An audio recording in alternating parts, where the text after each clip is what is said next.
Staff announcement. This is the inaugural episode of Bubble Burst Rental. If you enjoy this podcast, you may enjoy our other show, OVA Hell, where we talk about original video anime and movies from the 70s through early 2000s. We hope you enjoy shopping with us today. Hello and welcome to this first pilot episode of a new show that we're checking out. This is Bubble Burst Rental. We just spent a month watching Vampire Night.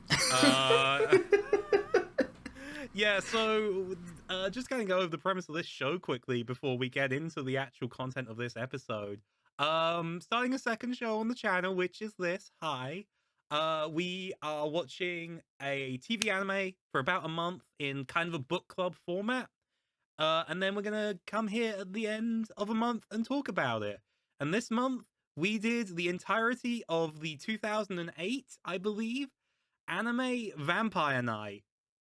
And its sequel anime, Vampire Night Guilty, which came out the next year. It's season 2. I think it came out in like October of the same year. So they were really on it then. Yeah.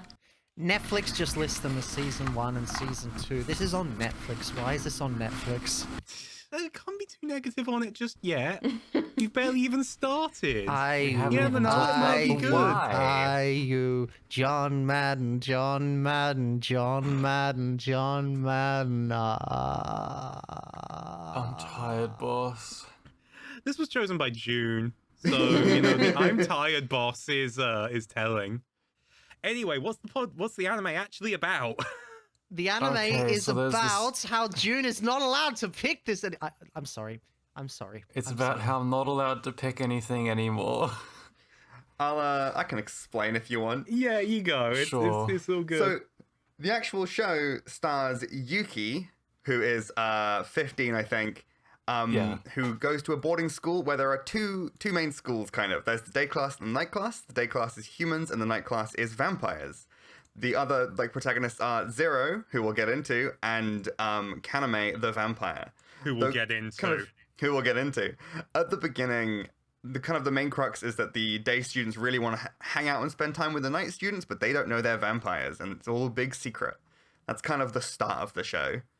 That's where we start, and that seems like a good place to kind of jump in. Just a little note before we do, though. Yuki was voiced by Horie Yui.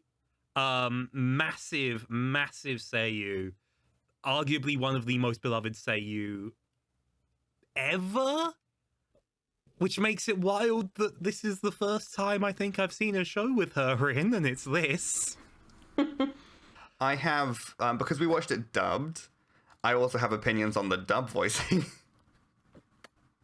Yeah, actually, were we the only ones who watched it dubbed? I was about to say, what did we all watch this in? Because I watched it subtitled.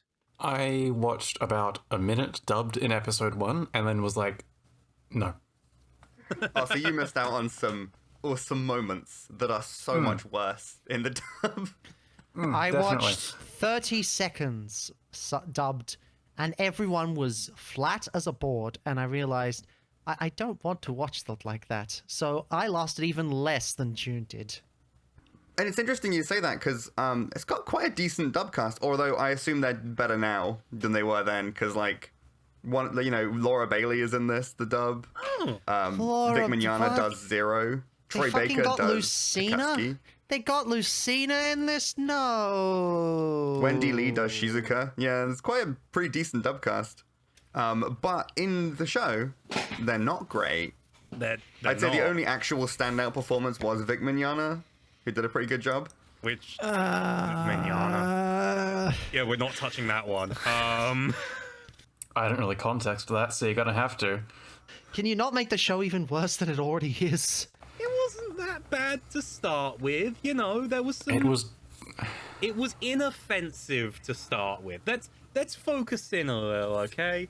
The first 6 episodes are pretty standard. It's anime Twilight. We're watching anime Twilight, Yeah, and a lot of the time it really is spent Yuki pines over the vampire Kaname, who's leading the vampire night class, and they kind of, girls sneak in and try and see them, and they're vampires, so they have to be stopped by the Zero and Yuki are the disciplinary committee as well. So they're massively overworked. I don't know when they're supposed to sleep if they're guarding the night class at night and going to school in the day. I'm pretty sure Yuki passes out on her desk like every episode because she's chronically sleep deprived, which explains a lot about her as a character. And that leads me well into the fact that I don't like her dad, the headmaster of the school. Wait, you don't like him? Other important plot point that will be important to know. Yuki has amnesia. She does. She has amnesia. She only remembers being 5 and out in the snow, and she gets attacked by a vampire and then is saved by Kaname, who is significantly older than her. We'll get into it. We'll get there. Which I didn't know that he was significantly older than her until reading the wiki. I didn't pick that detail up. I was like, oh, maybe he's different, but then, like, they're very unclear about it. Yeah. I was thinking, okay, he's probably about, like, 7 years older than her. That's a larger number than 7.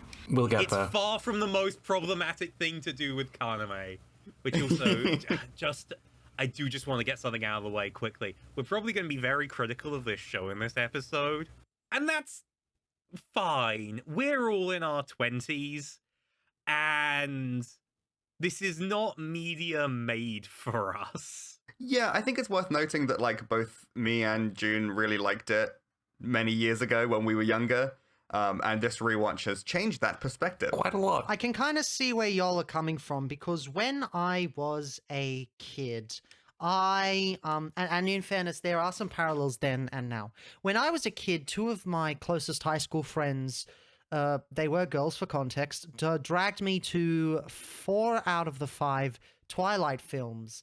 And to everyone, including themselves, I consistently said, oh, it's Twilight, it's awful, I fucking hate it. But actually watching those films back in the day, remembering I was actually enthralled by that shit. Don't get me wrong, it was terrible, but like it's kind of like you kind of get caught up in the drama and the how completely and utterly straight it's played. Ironic considering this is very yaoi-esque at times, this show. And yeah, it's just kind of like, okay, well, I'm not going to tell anyone that I actually kind of liked Twilight as a kid. I'm just going to keep that to myself. And I can definitely see people growing up with Vampire Knight doing the same thing. In fact, to a point, I found myself unable to look away from this. I just kept binging and binging and binging. And I'm like, why am I watching this? It's so terrible, but I can't look away. Not in a car crash way, but in a way of, I have to know what happens next. I have to get stuck, even through the worst elements, which is what makes this show so hard to reconcile with me. It is a perfect little dumpster fire, and yet I kind of love and hate it. It's, I don't know how to explain it. Yeah, so I mean that's pretty much it for like a couple of, well, no, not really a couple of episodes. Episode 1 is where we kind of learn the truth about Zero, so we should probably like not bury the lead on that. Zero is in fact a vampire, despite hating vampires, which is, to be fair, quite a cool reveal. I don't know if they handled it that well, but it is quite a cool reveal. The one who hates them the most is actually secretly a vampire. Yeah, and I mean, I think it's pretty safe to say that Zero is the best character in the show. Maybe? Yeah. There were a couple of other vampires I quite liked, especially towards the end. Yeah, when I actually started learning their names. Exactly. But no, Zero is definitely the best of the main cast. By quite a margin. The main cast, yeah. The Zero is the most level-headed. I thought that would have been the Hunter. No, Zero is the most level-headed of the main cast, not the side characters. He's the one that's kind of put in the shittiest situations and tries to make the best of it and has the most well-realized things. I would be rooting for him if it wasn't for something we'll discuss later. Foreshadowing is a literary device. I like Zero because once he discovers he's a vampire, he's just depressed, and he continues to be depressed the whole show. Like, he's depressed and suicidal, and then he's just depressed, and he's depressed and suicidal again, and that's, like, a huge amount of his characterization is that he doesn't think he deserves anything, so he doesn't pursue anything.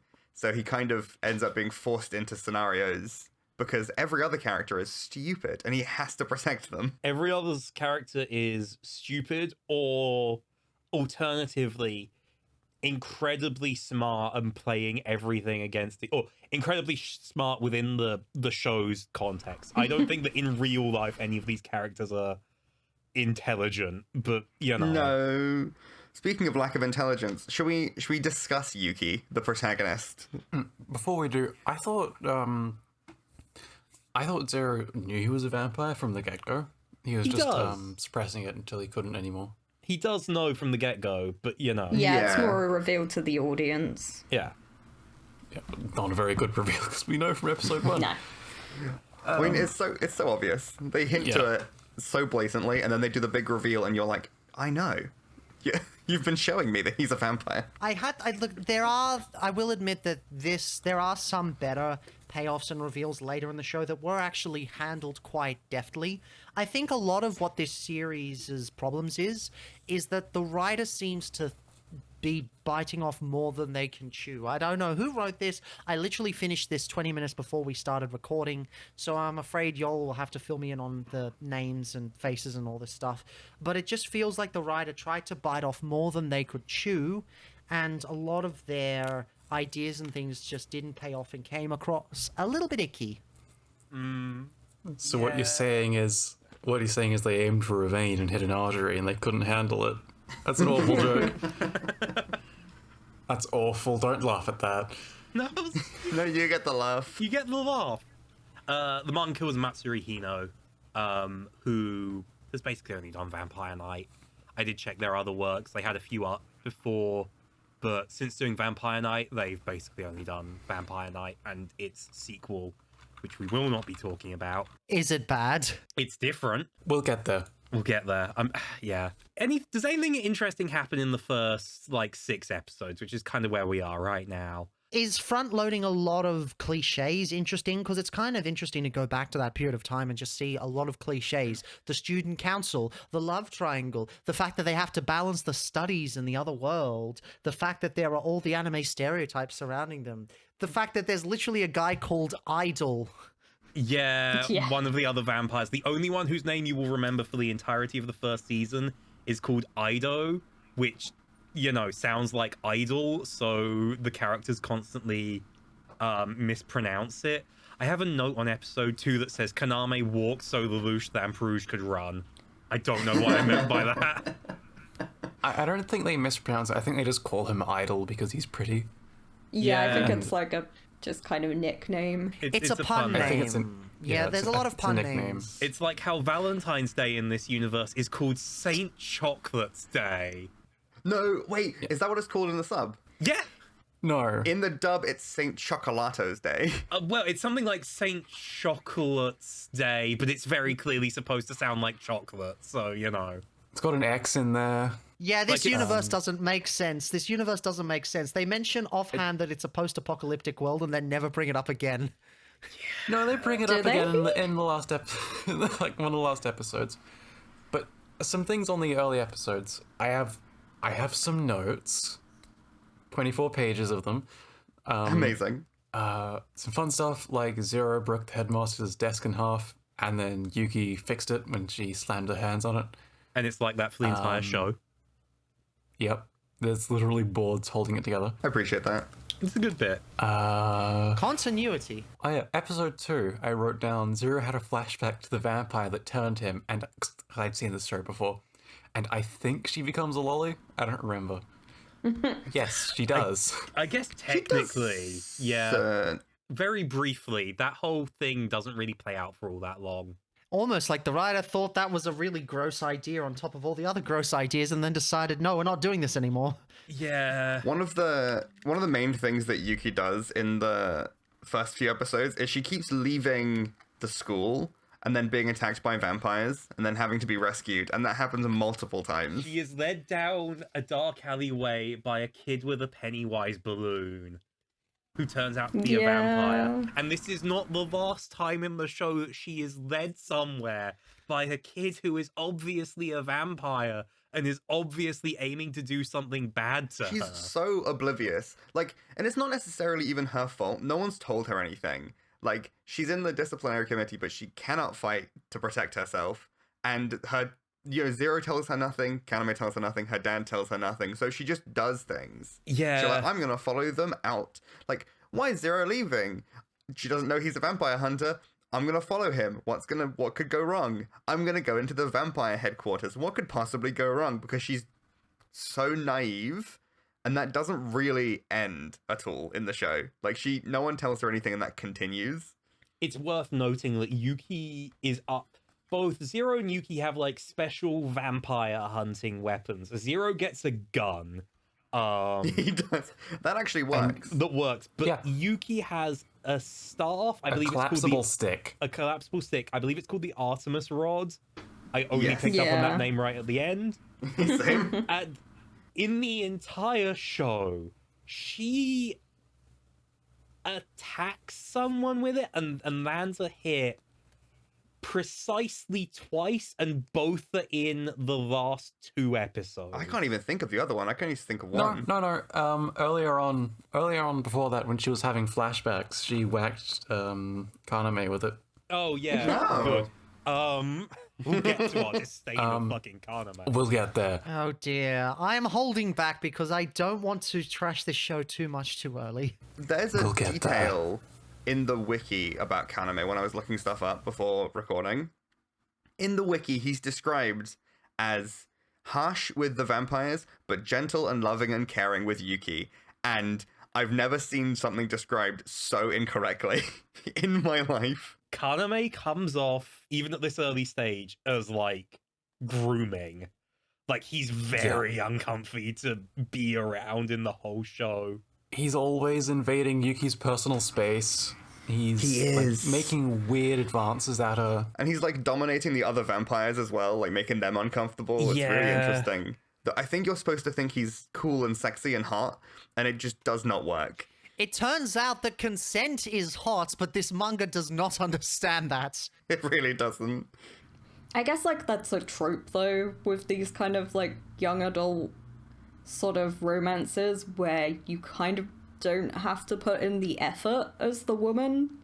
Like, it's a wish fulfillment sort of thing where, like, you don't have to have agency, you don't have to be scared about making those decisions because they're being made for you. Because all the hot, sexy men are going to come for you anyway. Yeah, and it's supposed to kind of come from a place of, like, you want this, but you can't allow yourself. But the problem is, the actual way that plays out is incredibly abusive. Yeah. Hang on, how many times did I Well, you look for whatever you're checking for. I just really want to bring up episode 5, 6, specifically for 7, a few reasons. 8, 9, 10, 11, 12, 13 mentions of the word abuser and abuse. In my notes. Yeah. And it only gets worse as the anime continues. Yeah, I just quickly wanted to. I have a couple notes. Oh, sorry. I have a couple notes in episode 3. Oh, you want to hit episode 3 first, then we'll hit episode 5? So I wrote down, oh fuck, purebloods are pure breeds? No wonder there's incest. They're like dogs. I just thought a pureblood vampire was just like a specific thing families have. And you didn't know how right you were. I mean, I guess I was right, but it's just incest all the way down. I also wrote down the 0. If the tagline for this episode isn't "Oops, all incest," I'll be very disappointed. Keep it in the family. Keep it in the family is good. Or this show made me racist. There's a lot of good options for what the tagline of this episode might end up being. Look in the description of the episode. They'll be there. You'll find out what we eventually chose. Hooray! Hooray! My last note on episode 3 is the 0 cuck stairs incident. Oh, the 0 cuck stairs incident. Oh no! The cuck stairs was funny though. Like, it's. Remind me what happens on the cuck stairs. Kaname like springs into action to save Yuki from some evil. They're called level E vampires. We'll get into what that means in a little bit because it's not been explained to the audience yet, I don't think. No. Don't think so. Don't think so. By the way, at this point, I'm pretty sure she knows that he's a vampire. right? I mean, no, she's known the entire time. But she's still under the impression that, like, she doesn't know the entire time. She finds out. Yeah, she finds Yeah, out. she finds the pills that they take. Oh, I thought you meant Kaname. No, no, Zero. She finds out that, I think at this point, Yuki already knows that Zero is a vampire. Those pills are very underutilized in the show because, like, they show up at the start of the first season and then they show up once again in, like, they fade off out of use and then show up once again in season 2 and then stop getting referred to. Like, Yeah. Which is crazy because it's actually like one of the more interesting pieces of world building. Yeah, so the way it functions... Oh, do you want to explain? Yeah, I was going to say, I don't think we've actually really mentioned the school is unique, like with its like half vampire, half human setup. It's kind of a like what do you call it? Like, yeah, like a prototype for how humans and vampires could live together. And part of it is the vampire side of the school actually developed these blood replacement tablets so they don't have to feed. We kind of see it's not the best cure-all, like Yuki gets bitten like every episode, but there's like these attempts to like build bridges. Apparently some vampires rejected, or like turned humans rejected. Yeah, like it doesn't work for everyone, like, but it's like, you know, an actually interesting piece of world building for trying to kind of fix that dynamic, and yet then it gets dropped. And then with the vampires as well, there's the level E's as a concept are fun. They're kind of classic, but if a pureblood vampire bites a human, then they'll turn into a vampire, but eventually they'll fall and become basically feral. Whereas all the regular vampires in the show are all descended from vampire families, because vampires in this world can kind of have children and the children grow up, and I don't actually understand how that works, but we'll get to that. Yeah, and of course Zero was initially a human. He was bitten, he became a vampire.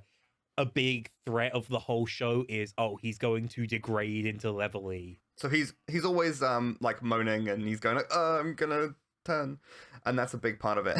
Is you watch him. He gives Yuki a gun so that she can kill him if he ever does turn, which is in episode 5, which brings us to episode 5, which I wanted to talk about. One, because that's where we get to meet Toga, the vampire hunter guy who is so hot. All of the adults in this show are so hot, but equally all useless. All useless, but and all predatory. Well, not all of them. Toga's fine. Toga does his best. No, the adult vampires. Yes, are all predatory. Oh yeah. Yes. The adult vampires are predatory, but the adult humans are useless. They're fascinating, though, because they're useless in the way that this show is for teenagers. So the teenagers have to solve all the problems. But it also, because the teenagers have to solve all the problems, you have these incredibly skilled vampire hunters who do nothing. Yeah. The whole they show. do stuff in the last episode, but they even make a point where it's like, oh, you haven't done anything up to this point. I thought you were useless, which I know is spoiling a little bit, but like, basically all the adults do is stand around brooding, talking about stuff that's happening off screen that could have easily been inferred by things actually happening on screen. But of course, then Dean would have to animate all of that. Yeah, Studio Dean, so if the animation seems a bit lazy, you know why. And they either do that or they're comic relief. Like, the world's most powerful vampire hunter just wants to be a silly twink. Yeah. He can be a silly twink. Which, to be fair, he should be allowed to. He should be allowed to. Honestly, I don't think the world should be the way it is. He should be allowed to. And I know people were saying earlier in the Discord server, oh, he's too old to be a twink. No, I have an uncle who is in his 60s who is still a twink with his bear husband down in Tasmania. Older twinks are valid. Twink death is a myth. But no, I love Toga. He is my favorite character. I would buy so much merch of him. If it existed, I don't think it does. My favorite character is Hanabusa, the vampire who is absolutely in love with Kaname. Oh, yeah. Yeah, he like goes through his room and is like trying to steal his like fucking panties, basically. But he's actually well written, but that kind of comes in season 2, so yeah. Okay. The other reason I want to specifically highlight episode 5 is that that's the episode where it had that one sound effect. I tried so desperately to put it on the soundboard so I could surprise everyone in this recording and be like, but no, I could not find it on YouTube. I looked. There is one specific generic horror sting that is, or suspense sting that is used in this episode that you have 100% heard as like a meme, and it is played straight. Yeah, it really is. And hearing it was just so jarring. I was certain someone had like edited the version of the show that I was watching.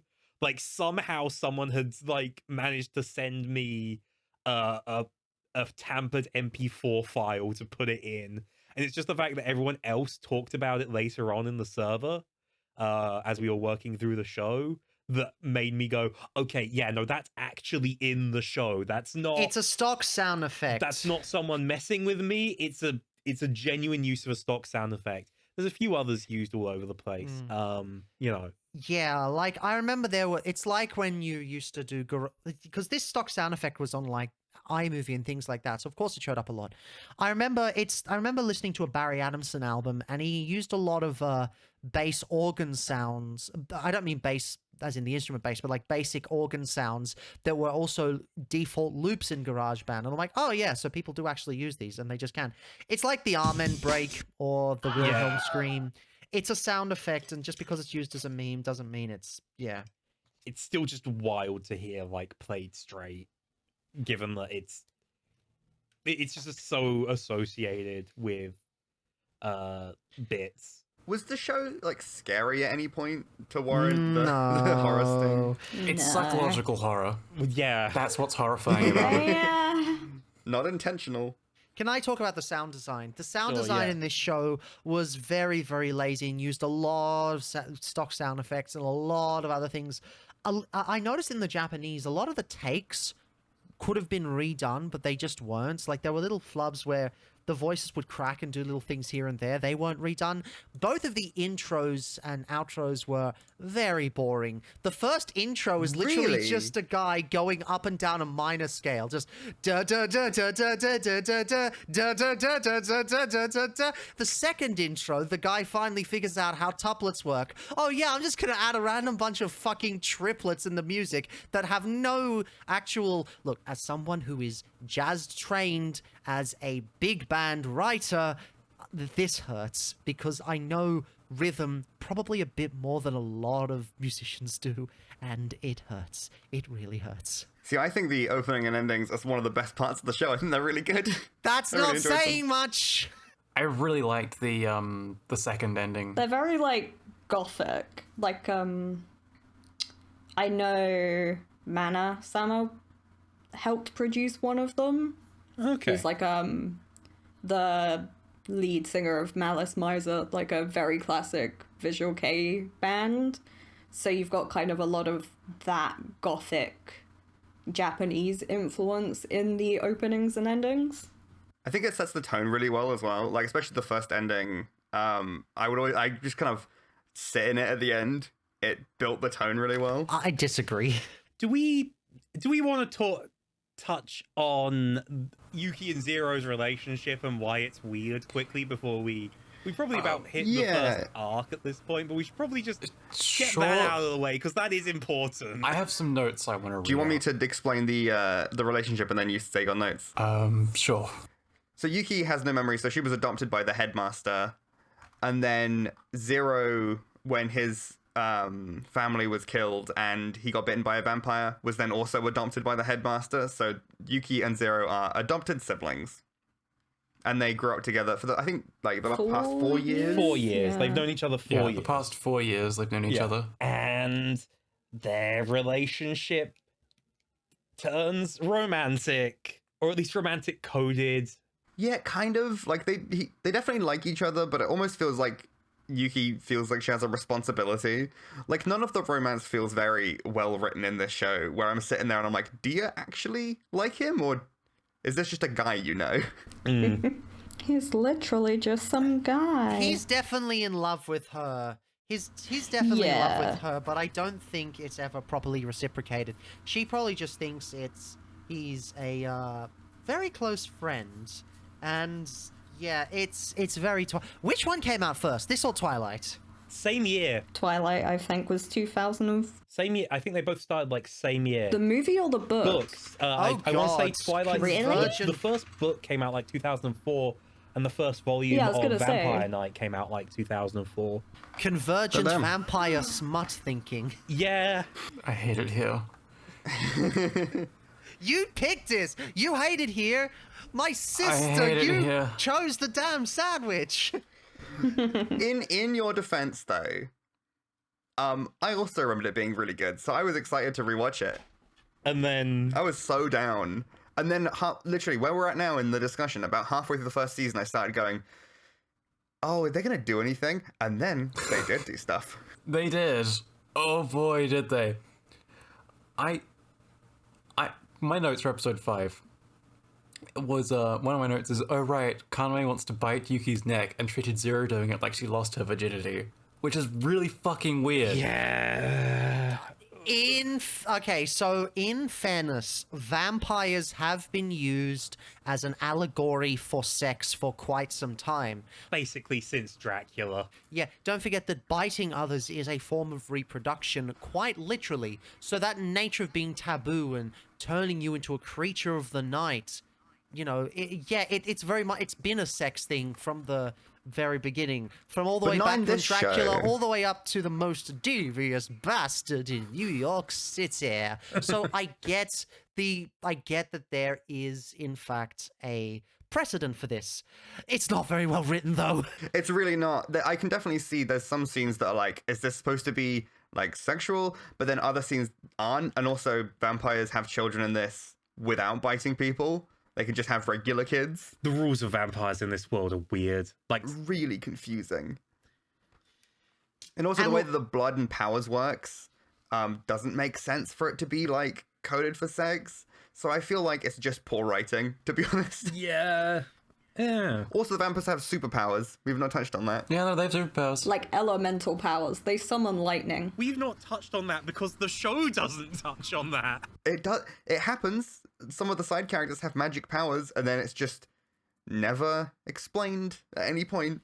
Twilight had better rules than this. The most it came up in my notes is that, like, I think I called Ido a spooky ice twink at one point because he has ice powers, but that is it. Oh, and I think I also... And Kaname has fancy wall crack powers. Yeah. Yeah. Oh, and there was also another one where I made a note of, like, I can't believe Gen V ripped off Vampire Knight because someone has, like, blood-bending powers. But that's the most it came up in my notes. They have powers. You will not see them very often, which is understandable. It's not a combat-focused show. This is not an action show. I don't know, some action could have definitely improved it, because nothing happens. Specifically, some action from Yuki. Coming from someone who ashamedly, secretly likes Twilight, don't forget, the best scene of the movie was the baseball scene. Supermassive black hole. Everyone just loves the supermassive black hole bit. I wish this had a supermassive black hole bit. It does not. You sent me the supermassive black hole scene. Well, yeah, like Vampire Sports Day would have been amazing. Yeah, instead of just Vampire Valentine's Day. Yeah, but at that point, you are just doing Twilight again. You're just doing supermassive black hole. It's actually really interesting because the beginning is very, like, you know, episodic-y.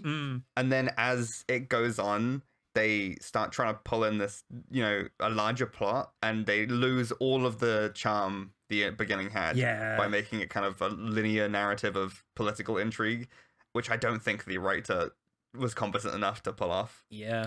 There's a lot of themes she just cannot. Wait, he or she or they? She. What are She. they? She. Okay, I want to get the writer's pronouns right before I insult her. She bites off a lot more than she can chew. She wants it to be a sweeping romantic epic, but also tries to deconstruct some of the elements and show that it is fucked up and wrong, but then still plays them straight at the same time because she doesn't know how to write an actual subversion of the whole thing. As she deals with these big concepts such as vampire superpowers, the entire issue of their long lives, the fact that there's this entire vampire society that secretly controls the world, and then yet she doesn't follow through on any of it. I'm actually taking a creative writing task at university at this very point, and the one thing that the lecturer keeps telling me to do is just cut the fluff. You can imply things without outright saying it, and it doesn't make any difference to the story. It's like I keep coming back to the fact that this is a post-apocalyptic universe.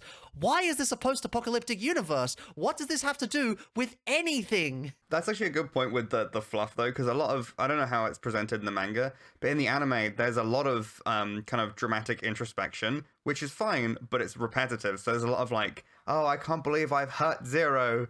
I'll never do that again. Proceeds to do the exact same thing again. And then Zero's like, I can't believe I hurt Yuki, even though it was entirely consensual.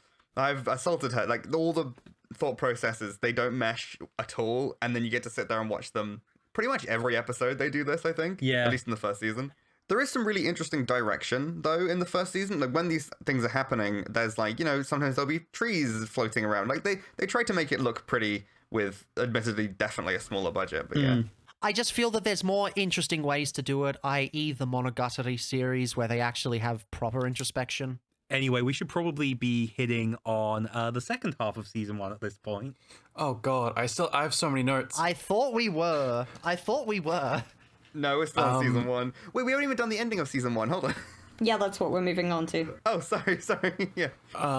I have so many notes of berating Kaname for being a creep and controlling. Don't worry.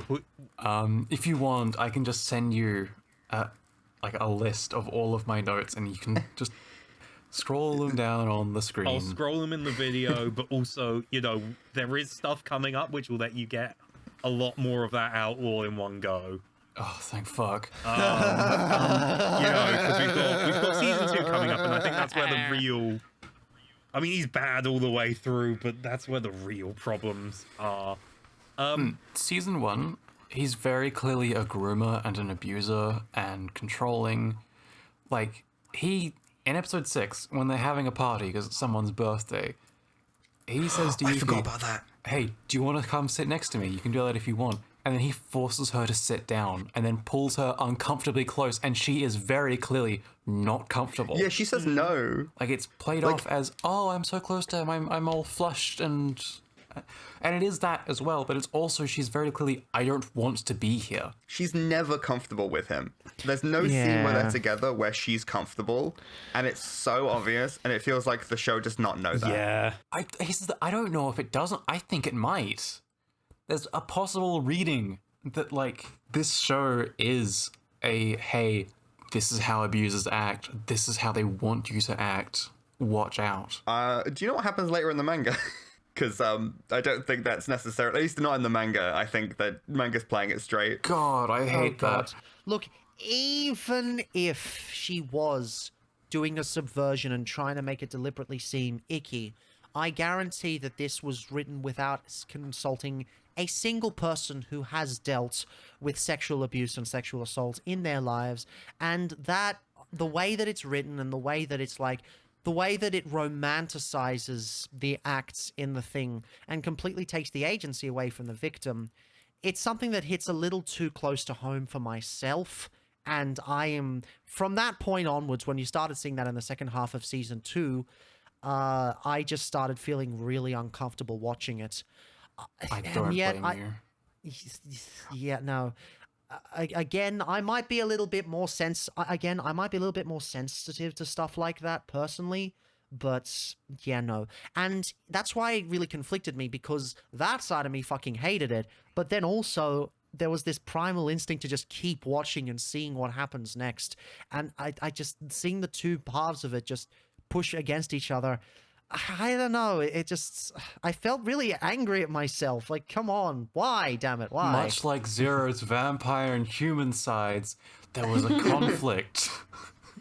Right, yeah. I don't know if we brought it up, but Yuki's got a delicious blood, canonically. Yeah. Apparently her blood smells really fucking tasty to all the vampires. If that's foreshadowing, then that's okay foreshadowing, I guess. Yeah, it's not think bad. it might be. Yeah. Legitimately. Because there's multiple scenes where, like, she gets cut a lot. She'll go out and do something stupid, and then she'll get some kind of injury, and then one of the vampires from the vampire school will smell it and go, ooh, and then try and assault her, and then she has to get rescued. And that happens many times. So, she gets an injury.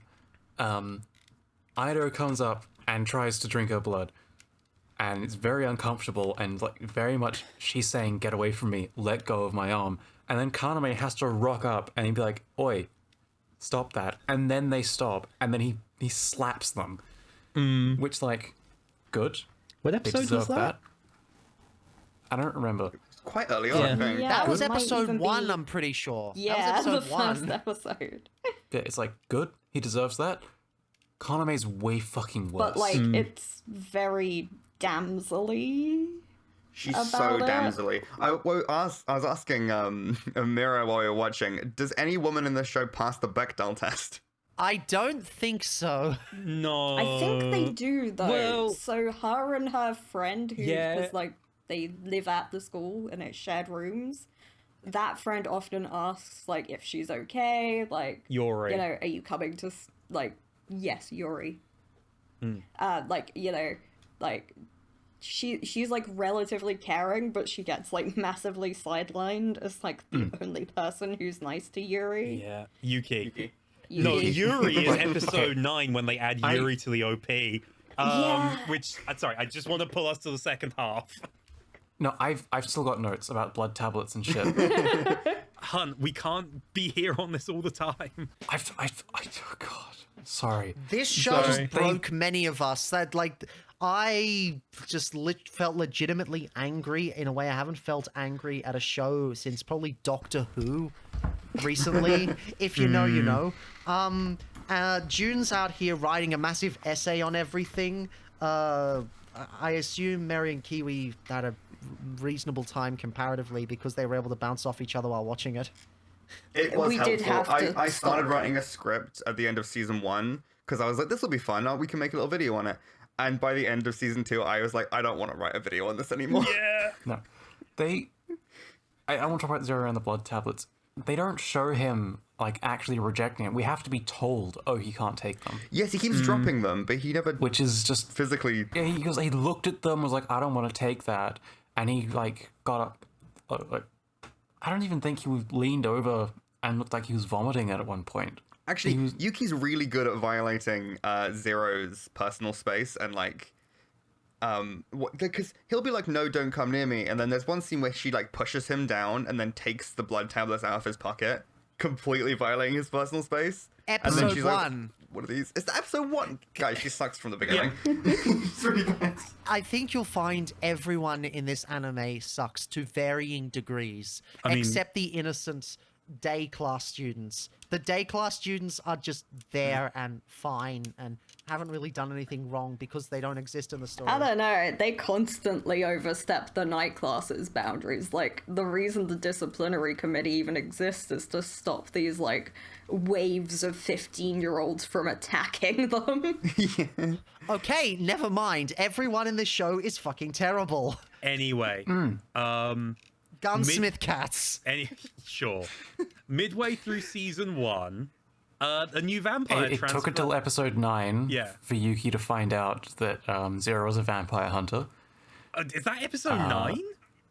As episode 9. Oh my god. Something else happens in episode 9. A new student appears. 2 plot points in 1 episode? That's We're eating crazy. good. There's almost like pacing. I can't imagine watching this weekly. I can't imagine watching this weekly when it first came out. Imagine reading it weekly. Imagine picking up your volume of Lala every month and just after Cypher the video, same magazine, wouldn't have been at the same time, but you know, after Cypher the manga, you get to Vampire Night and you have to read that. Did that magazine really like incest or something? I don't fucking know. Also Oran, so like maybe? Well, they knew what they were selling to. God, I'm reading through my notes. I have some quotes from Kaname that show up how of a shit person he is. He said, "You should run. You make me cruel." Oh god, yeah, that was such a Like that's such abuser language. Victim shaming, really bad. victim shaming. Fucking No, there's stop so that. much Oh my victim God. shaming, and there's so much. You're responsible for my actions. You did this. He does that so much. And it sucks because everything that happens in the show is all Kaname's machinations, and he's basically controlling everyone the entire time. And it's really frustrating that he behaves like that, even though he's in complete control. Like, he's just being a dick. Yeah. Which is especially bad when you figure out the ending of the show. The ending of the show pissed me off immensely. It's still fresh, by the way, because again, I finished it 20 minutes before we recorded this. Actually, we've been going for 40 minutes, so it's been an hour. Kaname's pathetic. You insult him slightly or make a joke he doesn't like, and he literally threatens to kill people at least twice because of that. And he kills a lot of people as well in this show. Yeah, like you slight him just a little bit, and he will threaten to kill you or physically abuse you. The thing is, though, like, I almost wish he was worse about things. Like, if he was, like, more of a villain. That requires having more of a self-aware show. That ambiguity is probably what sells people on it, yeah. Yeah. That probably gets a lot of people into it too. Oh, God, in a better show, it would be more clear as a cautionary tale of abuse and what signs to look for. There's so many ways this could have been better. Anyone else want to make an abridged series of this shitty show and fix it and make it actually about abuse? It is No, because tempting. then I'd have to look at it. Towards the I'm not touching this show after this. towards the end, they introduce a new girl to the transfer student to the vampire class, who is very obviously, and it's not even a secret, it's very obviously the vampire who turned Zero. Yes. She shows up going by Maria Kurenai, which, for the record, that means Kurenai is crimson in Yep, I Japanese. googled that. I'm like, hang on a fucking minute, that's got to be another pun name. Oh god, it is. I think everyone's got, like, vampire pun names. At least all of the night class do. I mean, Yuki's called Yuki Cross. Yeah. So That's not even her, like, birth name, Yeah, though. That's her father's Well, name. well, the vampire hunter father. yeah. The academy is also called Cross Academy, and it took me so long to realize it was because of his surname. And not just, like, vampire motif. But yes. Kuran also probably means clan as well. I'm wondering, is his last name Cross because he's a vampire hunter and in traditional media they're repelled by the sight of the cross? I think so, yeah. Yeah. Oh god, I'm suddenly remembering that really inappropriate but really funny video about the great Jacinto fighting a vampire. And then he just... I can't say it on- I can't say it on... I can't say it on because this will actually get this video banned, but it's just... We could have been watching the great Jacinto instead of this. Speaking of pun names, Zero is called Zero, and his twin brother who gets introduced at this point is called Ichiru, which just means one. Their names are 0 and 1, which I think I brought that up to you, June, in a call while we were watching Yeah, this. you and did. You were screamed. pissed that you missed it. Yeah. At this point, I do want to bring up Quartz. You mentioned me probably at this point that you didn't like Kaname, Yep. and it was revealed that Zero and Yuki are adoptive siblings, and you had said that you really hope that the incest couple is endgame. Yes. That's a lot better than the alternative that we had. Yes, and I stand by that, but This will be important. this will be important later. Something I did write down in episode 9 when Maria was introduced is, what I'm taking away from this is that vampires are not good people and are only behaving out of intimidation, physical punishment, societal pressure to obey those perceived as greater than them, and the promise of reward. So that's actually really interesting, because that is absolutely how all of the night class behave in season 1. But then by season 2, their like behavior changes entirely. Yeah. Like they become actual nice characters who do nice things without being forced to do them. Whereas in season 1, that is not how they behave at all. Like, I'm pretty sure part of it, though, is, like, Kaname can, like, straight up, like, mind control them. Like, or at least, like, he's, like, king of the vampires, basically. Like, people can't say no to him. Like, even when adults are introduced, they are also, like, bowing to him. But, like, I feel like, again, like, push it further. Like, I want to see him actually utilize that sort of power, but it's all just kind of, like, vague. Yeah, because it's brought up that purebloods can control other vampires and command them, but it's never really elaborated on what that looks like. No, I read in the wiki that he is respected because he never uses that power, and I'm like, cool, what's the point? Yeah. Bull fucking shit. He's definitely used it. Yeah. I don't buy that for a But fucking he second. said he didn't mind control me. He's such a good guy. So nice. Just it's impossible to disprove. It's impossible to disprove the existence of something that you can just wave away. It's like I didn't do it. He's he's so lovely. He doesn't use his vampire manipulation powers. He uses regular human manipulation powers. He does. But like the only other allusion to it is when later on in the show, him and Zero have a confrontation, and he says that vampires all inherently fear and respect purebloods, and that Zero is basically an animal for not doing that. Like that's it.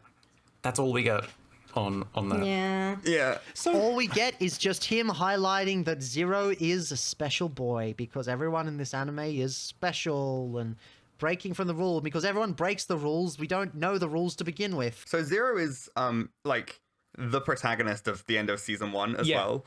Like he is the most important character. Yuki's massively sidelined, I feel. Yeah, because okay, so it's revealed that Maria is a vampire Shizuka called Hio. Shizuka Hio. Is it Hio? Hio. She's that bitch. She's that bitch. She's that bitch. Who is the vampire that turns Zero? We also at this point learn that vampires have the ability to like mind control, body jack other people. Yeah. This will be important later. I think it's like specific to purebloods, Yes, purebloods can do it. but it's also a lot of like, we don't know the true extent of their powers. Each pureblood is different. Yeah. We It's also kind learn of at this bullshit. point that if Zero wants to not turn into a level E, then he needs to drink the blood of the person who turned him, or the vampire that turned Yes. him. My question is, what was even her plan, actually? Like, I'm trying to remember why she was even at the academy, what she was trying to do. God, she explained I it. genuinely can't She remember. was trying to make him submit to her. She was trying to make.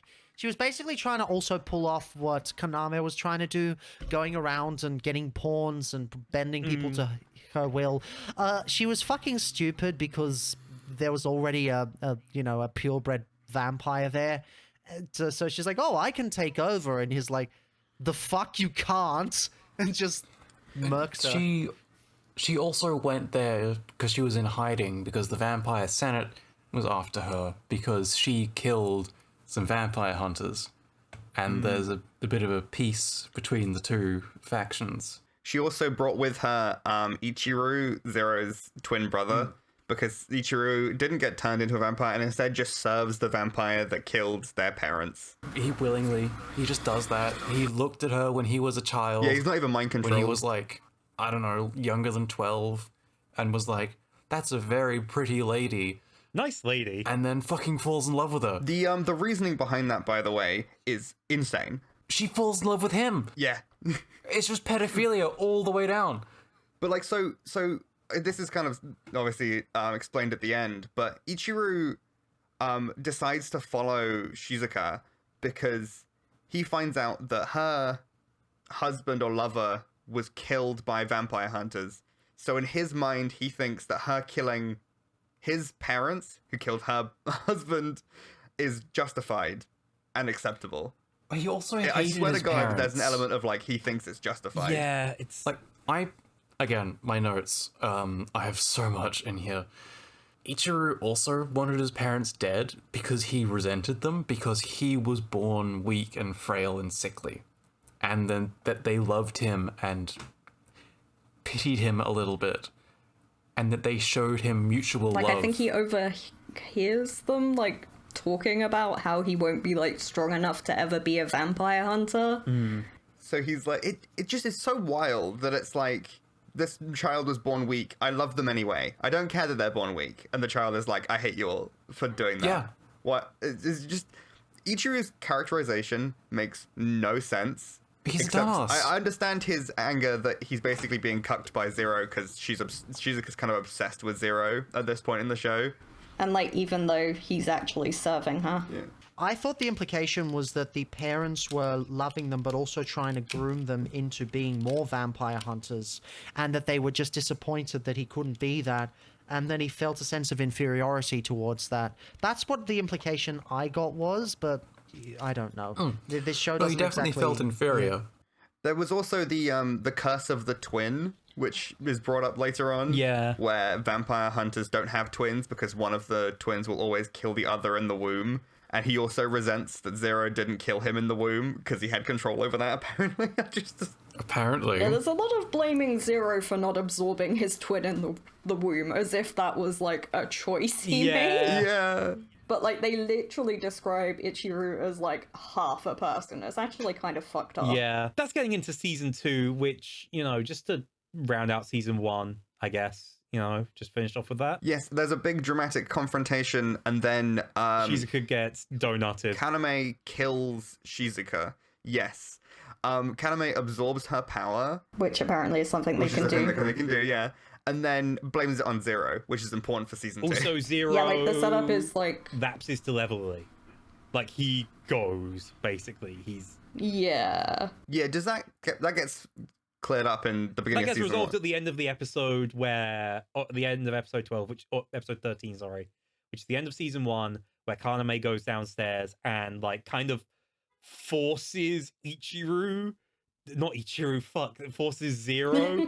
They look the same. Like, they're twins. That's They not do. even They're twins. anything. The names in this anime are very confusing. I keep having to remind myself that this is not a fight between Kaname Date and Kiryu Kazuma, which would be would be a much better anime. Like, you just see a vampire version of either Somnium Files getting decked in the face by John Yakuza. But no, Kaname forces effectively Zero to drink his blood, which allows Zero to regain sanity, basically, just in time for season 2. Yay, season 2! Oh dear. It's taken us an hour. We need to get through this a little faster. There's one bit at the beginning of season 2 where the adults tell Yuki that he's gone to some vampire hunter hospital, when in reality they've just locked him in the basement.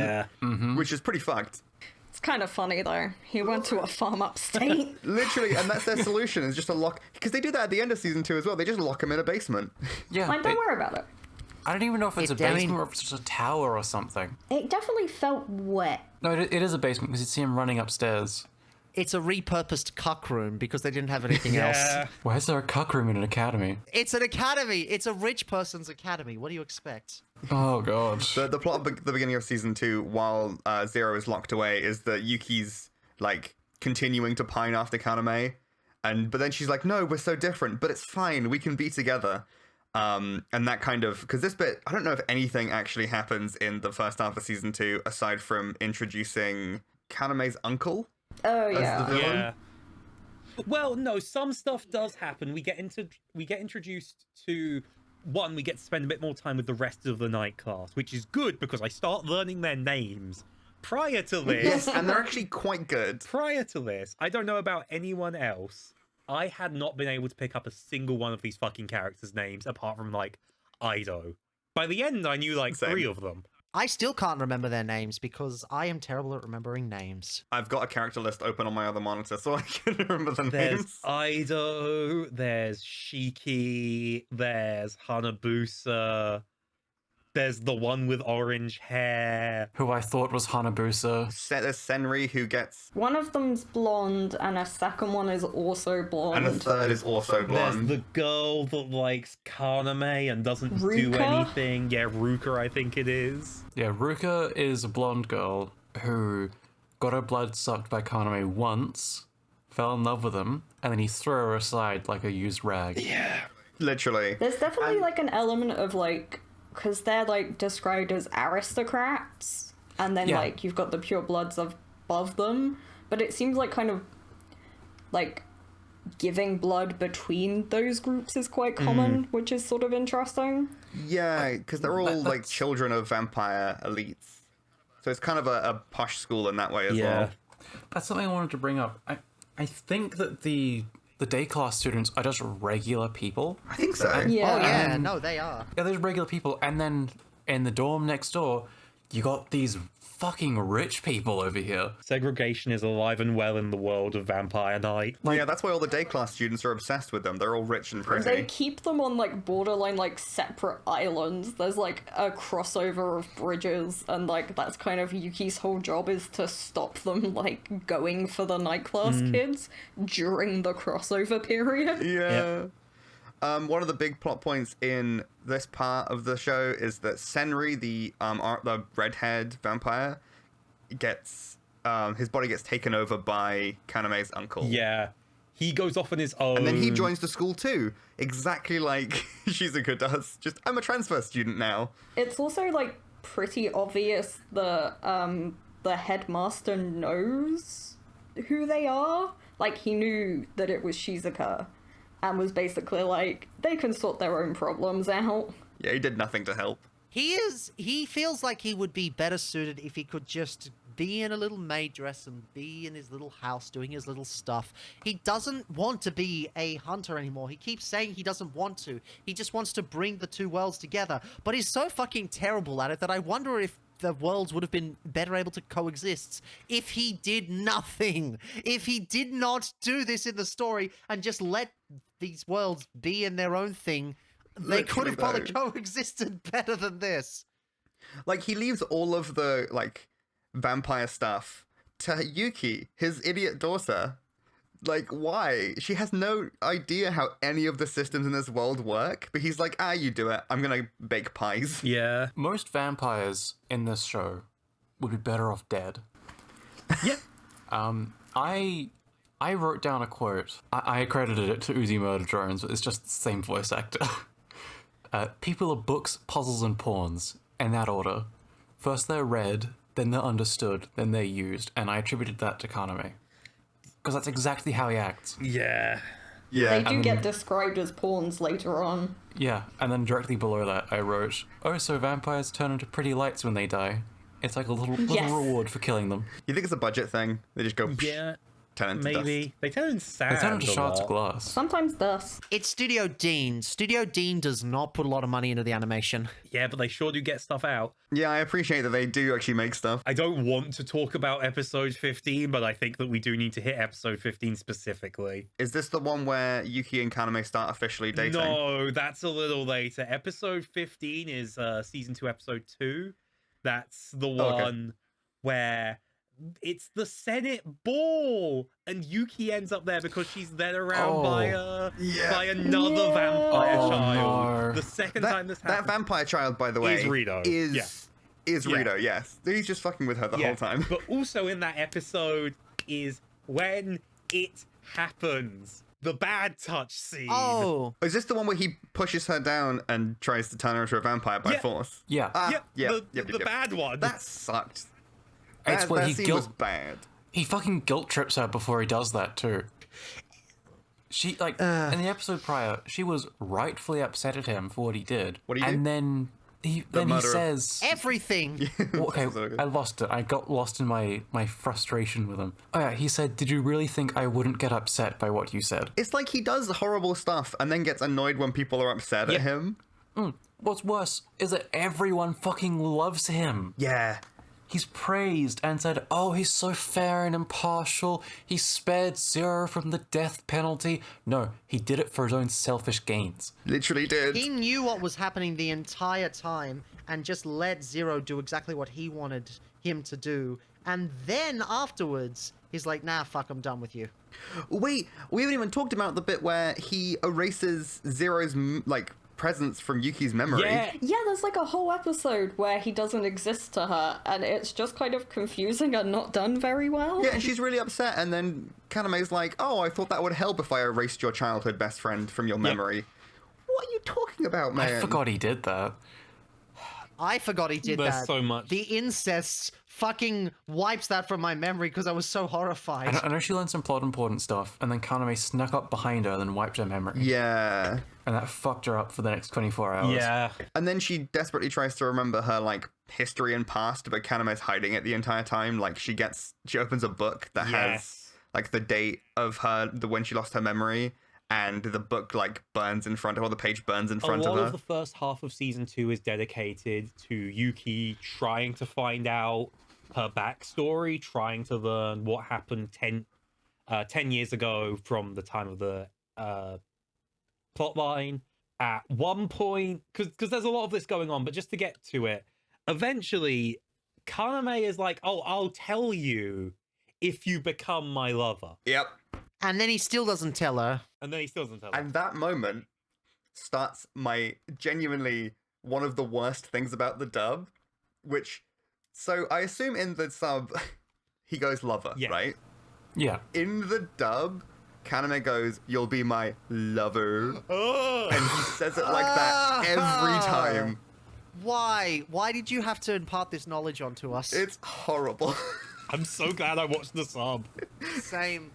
I don't even watch a lot of sub these days. Who's got fucking time for that when you're half asleep after a 9-hour shift for the 20th day in a row?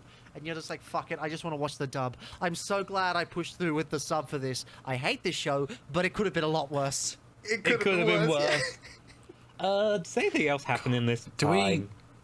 Do we talk about the rape scene? Which one? Which Yeah, one? which one? I hate how Good you point. have to specify. The one in episode 15 where he threatens to turn her into a vampire. Yeah. And she We talked starts about that, didn't we? crying. We've kind of already hit that, but that is Yeah, an we- incredibly uncomfortable scene.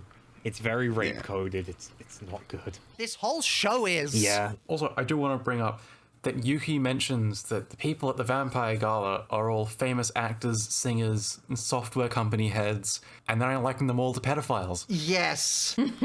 Yeah, well, you know, that's not bad comparison.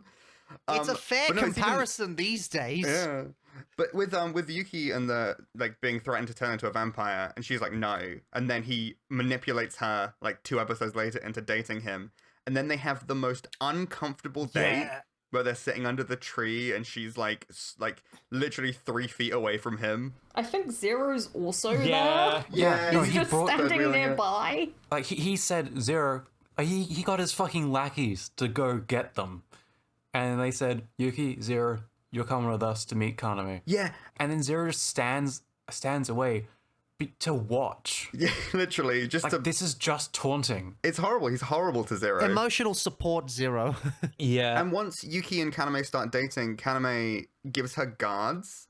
So Hanabusa's one of them, and Hanabusa's horrible to Yeah. Yuki. Like, with, you know, well characterized, because he hates her because Hanabusa's in love with Kaname.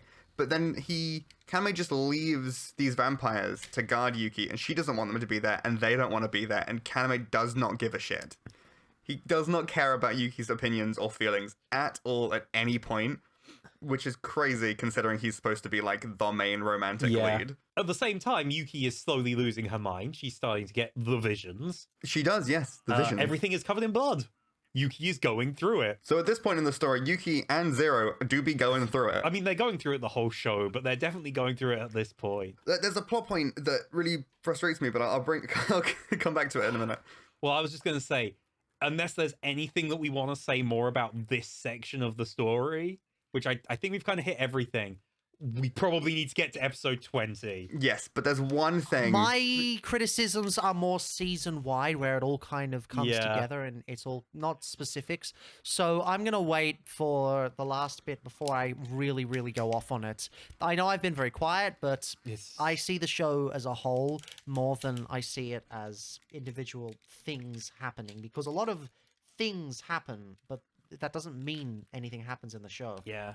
So, okay. My one thing is in season 2, there's still like the threat of Zero turning into a level E, but from my understanding, he can't anymore because he needs to drink the blood of Shizuka, but Shizuka's dead, and that's meant to be a mystery.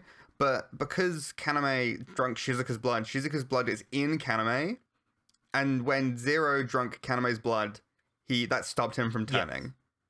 I'm pretty sure that's how that worked, but that's not explained until right up to the end. So they're just leaving you with all these dramatic scenes of him like, ooh, he might change, but he physically can't. Like, he is safe from turning into a level E, so they have to come up with other reasons for him to Have problems. writhe around in Yeah. agony.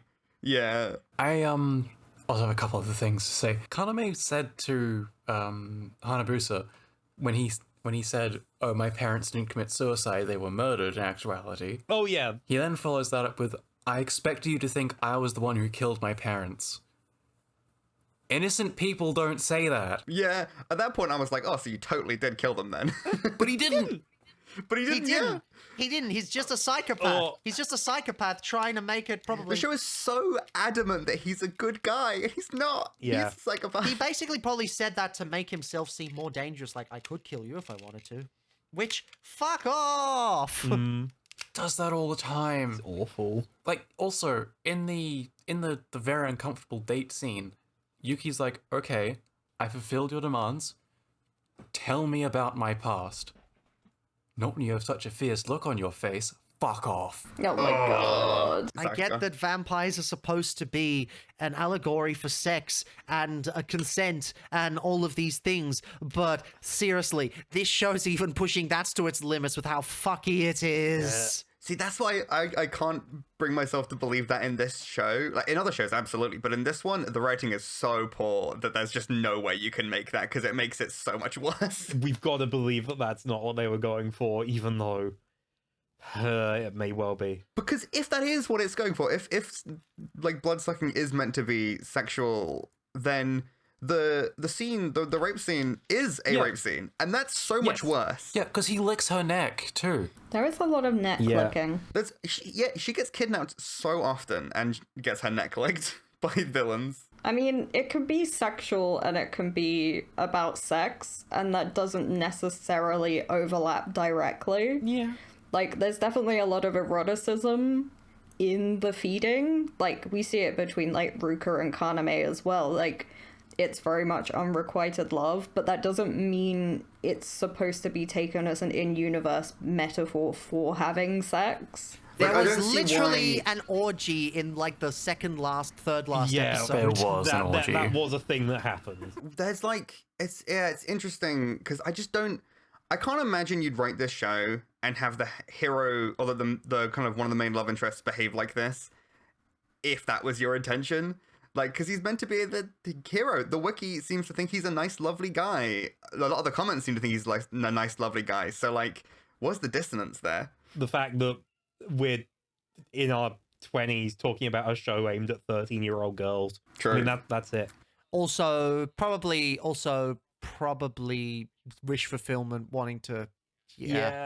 Like, Yeah, it's a lot of wish fulfillment. don't forget 50 Shades of Grey was a thing. Yeah. 50 Shades of Grey has better understanding of consent than this. Are we ready to hit episode 20? No, because I want to complain about the headmaster, Yuki's dad, being totally fine with Kaname and Yuki dating, despite the fact she never said yes. Yeah. She never said yes. He thinks Kaname is great. No, he's a groomer.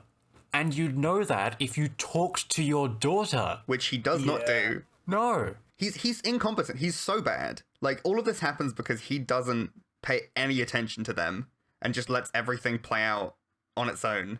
And I hate him for that. He's terrible. And at the end of the show, they're like, "Oh, great, you finally did something. I guess you really do care after all." No, he didn't. Not until the last minute. He's basically the equivalent of me working on an assessment the night before and just fucking, why did I leave this to the last minute? And just hoping for the best. That is the equivalent. And that is not how you parent or run a school. This isn't a spoiler for the ending, but there's one bit in the last episode where he's like, "Oh, I'm glad that all worked out." And then the vampire hunter guy, Toga's like, "Have you, like, let the day class students out of the hall you locked them in all night?" And he was like, "Oh shit, no." I think he's literally like, hey, you know you have other students than Yuki, and he's like, oh, fuck. They were in there all night with no food or water. He's terrible. It's probably... Oh, God. The bucket. Oh, no! The bucket? Oh. There's no toilets in there. It's like, hey, God. they're dehydrated. Anyway, That solves we itself. probably need to hit episode 20. God, no, I had another... Han, are you stalling? June, are you deliberately trying to push this off because you don't want to? No, I just have so many complaints about Kaname. I know. When you... Wait, this will be Yeah. perfect. We'll talk about episode 20, and then you can complain more about Kaname, because it'll be Yeah. very valid. So, again, last few episodes, Yuki's been going through the horrors. She has been experiencing everything turning to blood around her. Everything's covered in blood. She's hallucinating. She's going a little bit, mad, it feels like. And then, just as it's all about to go wrong, Kaname swoops in her window, takes her outside, and bites down on her neck, turning her into a vampire. Without her consent. Without her consent. It is very uncomfortable to watch because she's like kicking and pushing and trying to get him off. Yeah. She is. And then she's like, tries to say something, I think. And then he puts his own blood in his mouth and then kisses her and then forces his blood into her mouth. All the while, again, she's struggling to get away. Yeah. But this also unlocks her repressed memories. And it turns out she's not just been turned into a vampire, she's been a pureblood vampire the whole time. Just like, she appeared human or something. I don't know. And also... Because that makes sense. And also, it turns out that Yuki and Kaname have been siblings the whole time. With an asterisk next to it. Is there an asterisk? With an asterisk. It's worse. Yeah, no, there is. It's way worse. I'll explain this now if you want. So Kaname isn't Yuki's brother. Yuki's brother was killed by the guy, the evil guy. Rito? Kaname is actually Yuki's great grandfather. Oh, so was that what was meant by was all just- those progenitor lines that they just never explained? Yeah. Yeah. He is older than Yuki's parents. He just And keep in mind, keep in mind, because Yuki's brother was sacrificed. His name was Kaname too. Yuki's brother was sacrificed know that. to bring Kaname back I from didn't know like that, stasis actually. or whatever. Yeah. It's not very obvious in the anime, to be fair, but they do make a lot of allusions, like, directly after she's like, no, he's my big brother. Kaname goes, I wish I was. So it's already setting up that they're not related. Well, and no, I they kinda are don't still get related. Why? Yeah. Because, like, it's like, oh, it's incest. Oh, it's not incest. Oh, it's incest. Oh, it's not incest. And it's like, pick one. Is it incest or not? Stop playing around with me. So Kaname is, according to the wiki, 11,000 years old. Oh my god. Also- and you were saying Galaxy Express 39 ended grossly. I actually find this less Yes. gross, personally. June.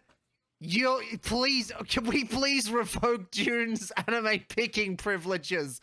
Please. No, because then we have to find a new one. You chose one that was just as bad. No, This is not mine's just worse. as bad. This is not just as bad. Yours is way worse, and mine was an accident. You'd actually seen this show before. Mine was an accident, mostly. I knew they were related. I know that post-anime in the manga, Kaname does have sex and impregnate Yuki. Do you know who else has sex and impregnates Yuki? Zero. Zero. Zero. Yeah. And do you know what happens when Yuki's two daughters meet and they get together? What? They also do incest. Oh, well, I mean, it's not like this is out of the question for this family because, Yuki's parents, Yuki's parents were also also siblings. siblings. We're brother and sister. The family tree is a fucking line. And also, Kaname is a child when Yuki was born. Which means either his age regressed before he got revived, or worse, he was that old when he got put in the coffin The coffin that makes you young. and he had kids. The kind makes you young. I hope it's the coffin that makes you young. Or even worse, that's not his body. God. That could be Yeah. interesting. But that's the thing with this show. There is interesting elements, and they never get Yep. explored. Like, I don't know how the vampire world works. It's a post-apocalypse. They talk about how the don't know world how- was destroyed, and this is the society that rose from the ashes. One of the bits that annoyed me, especially towards the end, was that the vampire hunters keep trying to hunt Zero, and I never understood why. It's They because just appeared, and I couldn't work it out. I think it was the DILF. it's because they think Zero killed Shizuka, and Yeah, Kaname but just then- let them think that. even though he killed her. Yeah. But I want to talk more about his family tree really quick. Go on. Please make it stop. Sorry, his family telephone pole. I can't take credit for that one. His family palm tree. I love that so much. What's worse about the family line is that Yuki was born with the expectation that she would marry and have kids with Kaname. Yep. Yeah, that was just the idea. Because pureblood's got to keep it in the family. Yeah, they go for royal family, yes. What's crazy is they make the fact that she's fallen for this whole destiny a positive thing, because like, yeah, she face planted into her destiny, but she got to smile, so it's all okay. That smile is based on abuse, you twisted fucks. And then in the latter half of season 2, when all of the stuff's going down, Kaname just locks her in a room and is like, don't leave. And the only reason she gets to do anything is because the other vampires feel bad for her and let her out. Yeah, like, it's so funny, though, because Hanabusa's, like, guarding her, and then he's like, you must be really hungry. And she's like, I'm not hungry. And he's like, no, you're really hungry. I'm gonna leave to get you food. And I'm not gonna lock this door, so, like, don't worry about it. And then she stands there for several seconds and is like, I wonder what he meant by that. Yeah, no, she's dumber than rocks. She's so stupid. And she leaves. So she leads the vampires to go fight the evil vampires, but she has no ability to fight. All they do She's got is baked beans for brains. She really does. They protect her for so long, but she's so adamant that she has to do the fighting, and she doesn't do anything. And then she's surprised that when she touches her anti-vampire weapon, she can't hold it. Yeah. Due to being a vampire.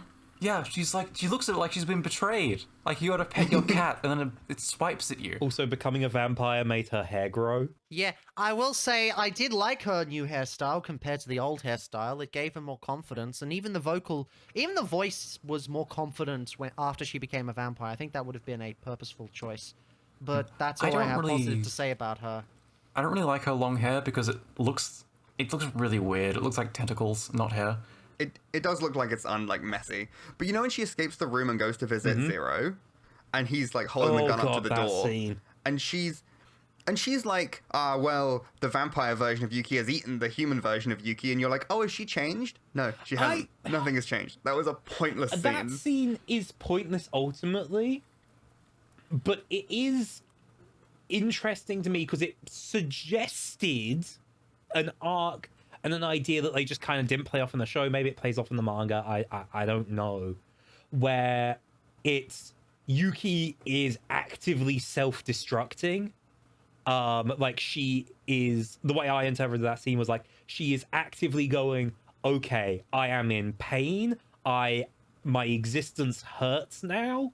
If I make this worse for Zero, if I make it so that he thinks that I'm gone, that he thinks that it's over, maybe that will make it easier for him and for me to move on once this is all over, because now it can't work, so I need to self-destruct to make this work. God, they both do that, though. They're both like, I'm not good enough for the other person, so I'm going to do something stupid.